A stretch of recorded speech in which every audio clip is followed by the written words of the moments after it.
और आंकड़े हमारे फैसला आपका में, जैसे कि हम रोज करते हैं, जो मुद्दा हम इस खास शो में उठाते हैं उसको एक सर्वे के जरिए हम पब्लिक के सामने रखते हैं और उसका नतीजा जो होता है वो आपके सामने लेकर आते हैं और फिर उस पर हम चर्चा करते हैं। तो आज जिस तरह के हालात बांग्लादेश में बने हुए हैं, उन हालातों को लेकर, उन कट्टरपंथी हालातों को लेकर हमने सर्वे किया था, जिसका पहला सवाल अब मैं आपके सामने लेकर आ रहा हूं। सवाल ये था कि ढाका में 26 साल के बाद प्रतिबंधित संगठन हिजबुत तहरीर ने खुलेआम रैली कर क्या बांग्लादेश में कट्टरपंथी बेलगाम हो गई, इस बात का संकेत है। 81% लोगों ने कहा हाँ, ये इसी बात का संकेत है कि जो पिछले 26 सालों में कुछ नहीं कर पाया, शेख हसीना के जाने के बाद एकदम देखिए राजधानी में इस तरह का प्रोटेस्ट कर रहा है। 7% लोगों ने कहा कि नहीं, ऐसी कोई बात नहीं है और 12% लोगों ने इस पर कोई भी जवाब नहीं दिया। इसके बाद सर्वे का अगला सवाल क्या था वो मैं आपके सामने रखता हूं कि शेख हसीना के देश छोड़ने के बाद बांग्लादेश में कट्टरपंथी इस्लामी समूहों को ज्यादा छूट मिल रही है, ज्यादा ताकत मिल रही है। 88% लोगों ने हाँ में जवाब दिया, 12% लोगों ने कहा नहीं, ऐसा कुछ भी नहीं है और मैक्सिमम मेजॉरिटी पीपल इस बात को मान रहे हैं कि जब से शेख हसीना ने देश छोड़ा है उसके बाद से जो कट्टरपंथ है, जो एक वक्त पर शेख हसीना के वक्त तक कोने में दुबका हुआ छुपा हुआ पड़ा था, वो अब खुलकर सामने आ रहा है और चैलेंज कर रहा है, बता रहा है कि देखो मैं हूँ और कट्टरपंथ की तरह की हरकतें अब चलती रहेंगी बांग्लादेश में। मेरे साथ 3 खास मेहमान इस वक्त जुड़े हुए हैं। ब्रिगेडियर रिटायर्ड विनोद दत्ता साहब डिफेंस एक्सपर्ट हैं, वो इस वक्त साथ में हैं। अरविंद सिंह तेजावती विदेश मामलों के जानकार हैं, वो इस वक्त साथ में हैं। और प्रशांत कुमार शील जी जो कि शिक्षाविद हैं और राजनीतिक विश्लेषक भी हैं, बांग्लादेश ढाका से इस वक्त मेरे साथ जुड़ रहे हैं। आप तीनों का मैं बहुत बहुत स्वागत करता हूँ। पहले प्रशांता जी, मैं आप ही के पास आना चाह रहा हूँ। जिस तरह की चीज़ें ये हो रही हैं बांग्लादेश में पिछले 5 अगस्त के बाद से, उन सब चीज़ों से, उन सारी गतिविधियों से हम सब अच्छे से वाकिफ़ हैं, लेकिन जो कल हुआ मैं उसके बारे में बात करना चाह रहा हूँ।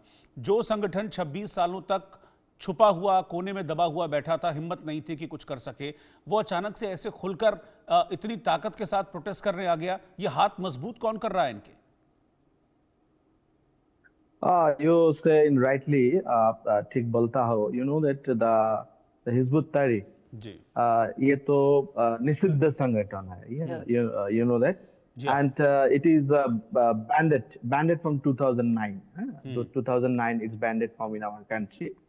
So you know that the आतंकवाद, जंगी मदद और different arena को इस संगठन का युक्त रहता है. So this is very pathetic, you know that from to sustainable in territory. सार्वभौमत्व, देश का सार्वभौमत्व, देश का बोलता है तो from sovereignty. So it's a one kind of threat for that kind of organizations. And आप जानता हो 36% people are arrested here still now, but it's a very few. And Tahrir का संगठन का in Bangladesh में now is a very spreading high and high. आपका बहुत में अंडरग्राउंड लेवल का मानुष के तरीका के मानुष के संग करना है. After you know that the regime is 5th August. So they have in very separate levels of their organizations, not from the center of Dhaka. So Dhaka नहीं है, अदर से अदर का अलग डिस्ट्रिक्ट है in Bangladesh में. They have in very good organizations for changing sustainably from everything. So देश का स्थिति, देश का सम्मोता and everything they can destroy within a second because they have a good connection in the international level. So you know that from Hizbut Tahrir Islam संगठन, their ideology का first ideology का you know that the Khilafah, their first ideology का very dangerous from Sharia laws. Their संगठन का ideology. मैं ये जानना चाह रहा हूं कि what is the motive of these people, what is the motive of this खिलाफत आंदोलन? Do they want to convert Bangladesh to an Islamic nation? क्या ये इनका अल्टीमेट गोल है? ये तो जानना है. इधर में Pakistan and Afghanistan all are the same model working. दोनों के मेरा जानता हो देर के आईएस के इराक में सीरिया के कितना model used in here. Okay. So Bangladesh, you know that is regime change. We know that is in these very developing countries, and थोड़ा से that's the target करिए from Bangladesh से, and it will be very transit from very lucrative locations, because you know that the Bay of Bengal is here. Bay of Bengal are here from. So these are very good crucial relations in Bangladesh, China, and Myanmar, and also other that. So इस बुत है ऐसा संगठन तो नया नहीं है जी. They are कर्मकांड now very much you know that very much significantly touching. Okay. Ji. So ऐसा तो टाइम होता हो that kind of organization, if will not from banned at very control heart, it will be a threat for our sustainability in South Asia. You know that. And also you can recall that kind of organizations, you know that they haven't the beating the law and order situation, and the police occupy that. Police को मारता हो साधारण, their conflict between not the general people, साधारण मानुष के नहीं है, police के अटैक करनी है. बिल्कुल. ये इसीलिए जिस तरह की ये लोग मोटर्स ऑपरेंडी इनकी है, जिस तरह की हरकत ये लोग कर रहे हैं, बहुत सारे सवाल यहाँ पर खड़े होते हैं. मैं आपके पास लौटूंगा. I will be back to you. मैं अपने जो सर्वे के अगले सवाल हैं मैं वो सवाल रखता हूँ, मैं फिर बाकी मेहमानों के पास चलता हूँ. मेरा सर्वे का सवाल था, क्या बांग्लादेश इस्लामिक शासन की तरफ बढ़ रहा है? देखिए शील जी ने तो कह ही दिया कि हाँ एग्जैक्टली यही है. 86% लोग भी यही मानते हैं कि हाँ बांग्लादेश इस्लामिक शासन की ओर बढ़ रहा है. 14% लोगों ने कहा कि नहीं ऐसी कोई बात नहीं है. सर्वे का मेरा चौथा और आखिरी सवाल जो है वो भी अब मैं आपके सामने रख रहा हूं कि यूनुस से कट्टरपंथी कंट्रोल नहीं हो पा रहे हैं, या फिर ये सब कुछ मोहम्मद यूनुस की शह पर हो रहा है. 41% लोगों ने कहा कि यूनुस का कंट्रोल इन पर नहीं रह गया है. 48% लोग कह रहे हैं कि यूनुस कट्टरपंथियों के साथ है, यानी कि यूनुस की शह पर ही ये सब हो रहा है. 11% लोगों ने इस पर कोई भी जवाब नहीं दिया. मैं ब्रिगेडियर दत्ता के पास चला हूँ. ब्रिगेडियर दत्ता, इस सवाल के जवाब में आप क्या कहना चाहेंगे? क्या ये यूनुस के इशारे पर हो रहा है, या फिर उनके कंट्रोल से चीज़ें अब उनके कंट्रोल से बाहर हो गई हैं? पहले तो साथ उनका था, इन कट्टरपंथियों को ये सबको पता है.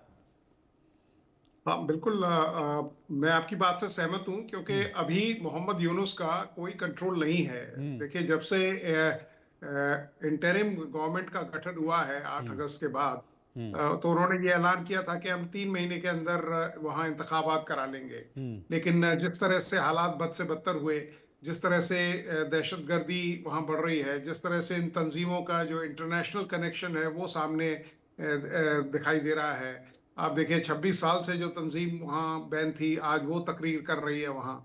तो उनका कोई कंट्रोल नहीं है. और उनका तो मैं बस यही कहूँगा कि मोहम्मद यूनुस साहब का तो यही है कि साहब बदलना तो चाहता हूँ मैं निज़ाम हुकूम, पर मेरे बस की बात नहीं.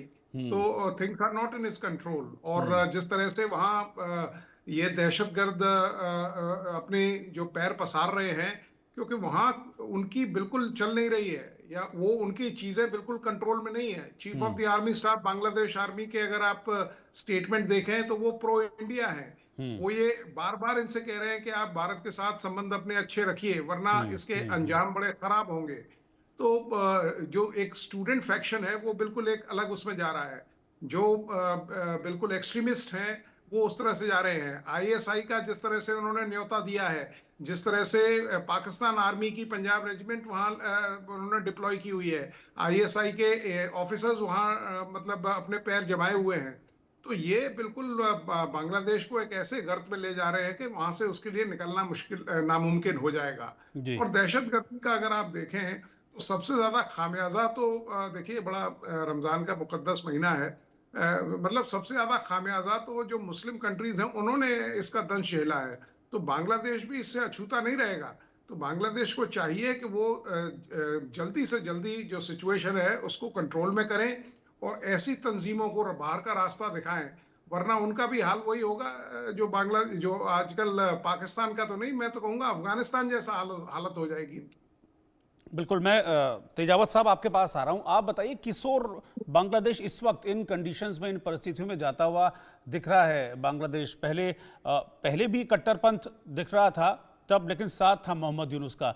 क्या अब चीजें उनके ऊपर हावी होती जा रही हैं और किशोर जाता दिख रहा है बांग्लादेश, क्योंकि कोई राह तो नजर नहीं आ रही? रोहित साहब देखिए, हम अभी जो चर्चा कर रहे हैं उससे ये अंदाज लग रहा है कि शायद हम निष्कर्ष निकालने की जल्दी में हैं। पर अभी जो आरोप लग रहा है, 2016 में मैं जब बांग्लादेश गया था और ढाका यूनिवर्सिटी में विजिट की थी, तब भी यही आरोप लग रहे थे कि कट्टरपंथ वहां हावी हो जाएगा। उस समय अरफिन सिद्दीकी साहब या जो शेख हसीना थी, वे सरकार में थी। तब भी लोगों ने यही कहा था, पर बांग्लादेश की जनता पे मुझे पूरा विश्वास है।